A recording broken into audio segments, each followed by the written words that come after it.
சனாதன இந்து தர்மத்துக்கு கிரெடிட் கொடுக்கப்பட வேண்டும். ஏன்னா சனாதன இந்து தர்மத்தோட சாஸ்திர கடல், ஞான கடல் இது.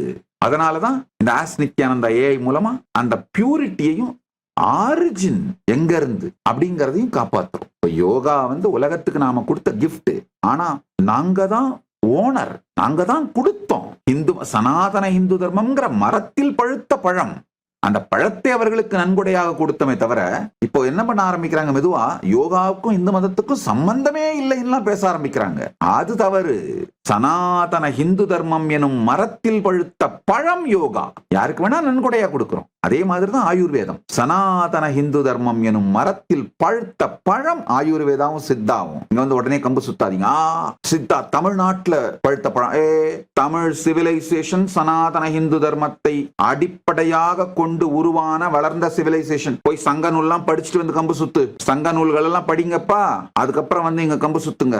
தமிழுக்கும் இந்து மதத்துக்கும் சம்பந்தம் இல்ல, தமிழுக்கும் சனாதன இந்து தர்மத்துக்கும் சம்பந்தம் இல்லைன்ற கம்பு சுத்துறதெல்லாம் நிறுத்திட்டு சங்க நூல்களை போய் கொஞ்சம் படிங்க. அதனால சித்தாவும் ஆயுர்வேதமும் சனாதன இந்து தர்மம் எனும் மரத்தில் பழுத்த பழங்களே. அத உலகத்துக்கு நன்கொடையா கொடுக்கிறோம். ஆனால் இந்த மரத்தில் பழுத்த பழங்கள் அவை. சனாதன இந்து தர்மம் எனும் மரத்தில் பழுத்த பழங்கள் அவை. நல்லது, ஆழ்ந்து புரிஞ்சுக்கோங்க. அடுத்த சத்தியத்துக்கு போலாம். இந்த ஏஐ மூலமா வரப்போற இந்த ரெவல்யூஷன் ஏற்கனவே நடக்க ஆரம்பிச்சிருச்சு. இந்த ரெவல்யூஷன் இப்ப இருக்கிற பல உங்களை அழித்து கொள்ளுகிற என்டர்டெயின்மெண்ட் எல்லாம் இர்ரெலவென்ட் ஆக்கிடும், ரெடண்டன்ட் ஆக்கிடும். காரணம் என்னன்னா, இப்ப இந்த மது, போதை, உங்களை அழிச்சிக்கிற என்டர்டெயின்மெண்ட் இது மெதுவா மக்கள்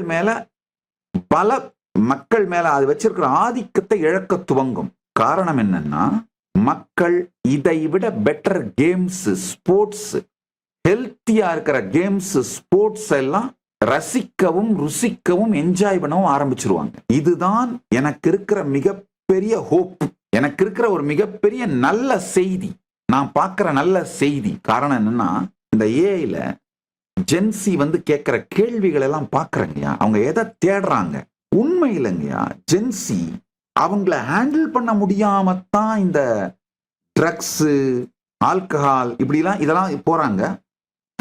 புதுசா லைஃபை எக்ஸ்ப்ளோர் பண்ணணும்ன்ற கியூரியாசிட்டி, அதுக்காக தான் அங்க போறாங்க.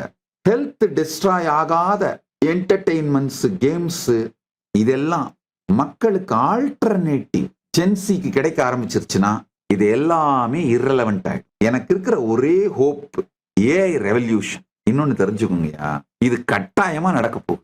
ஆக்சுவலா ஒரு மெடிசன் கண்டுபிடிக்கப்பட்டா காமன் மேனுக்கு சேர்றதுக்கு ஒரு 10 ஆண்டுகள் ஆயிடுது. அது ட்ரையல் பாத், வேற என்னென்னவோ ப்ரொசீஜர் ஆகி அதுக்கப்புறம் மாஸ் ப்ரொடக்ஷன் நடந்து எல்லாம் சேர்றது. நீங்க மெடிக்கல் ஷாப்ல போய் பணம் கொடுத்து வாங்கி யூஸ் பண்ற அந்த லெவலுக்கு வர்றதுக்கு 10 வருஷம் ஆயிடுது. அந்த மாதிரி காலத்துலதான் இப்ப நாம இருக்கோம். ஏஐ ரெவல்யூஷன் ஆரம்பிச்சிருச்சு. அது காமன் மேனையெல்லாம் ரீச் பண்ணி, இது இப்ப கவர்மெண்ட் பாலிசிஸா மாறணும், சொசைட்டியோட லைஃப் ஸ்டைலா மாறணும், சொசைட்டி கவர்மெண்ட்டுக்கு ப்ரெஷர் கொடுத்து பாலிசிஸ் எவால்வ் பண்ணணும், அது திரும்ப பாலிசிஸ்லாம் லாவா மாறி அது லைஃப் ஸ்டைலா மாறி, இதுக்கு தேவையான காலம் தான் இந்த அடுத்த 10 ஆண்டுன்னு சொல்றேன். இப்படிதான் நடக்க போகுது. இப்ப எல்லா பெரிய பிரச்சனைகளுக்குமான தீர்வு வரப்போகின்ற ஏஐ ரெவல்யூஷன் தான் நான் பார்க்கிறேன். இன்னொன்னு கேட்டுக்கோங்க, இன்னொன்னு புரிஞ்சுக்கோங்க. இப்ப யாரெல்லாம் இர்ரெலவென்ட்டா போக போற, பணமே வாழ்க்கைன்னு நினைச்சிட்டு இருக்கிற மூடத்தனமான, இதுதான் இந்த மனித இனத்தின் மீது செய்யப்பட்ட மிகப்பெரிய மூளைச்சலவை. இந்த மூளைச்சலவைக்குள்ள சிக்கிட்டு வாழறீங்களோ நீங்கெல்லாம், ஐயோ லைஃபை வேஸ்ட் பண்ணிட்டுமேடா அப்படின்ற லூசராத்தான் போவீங்க.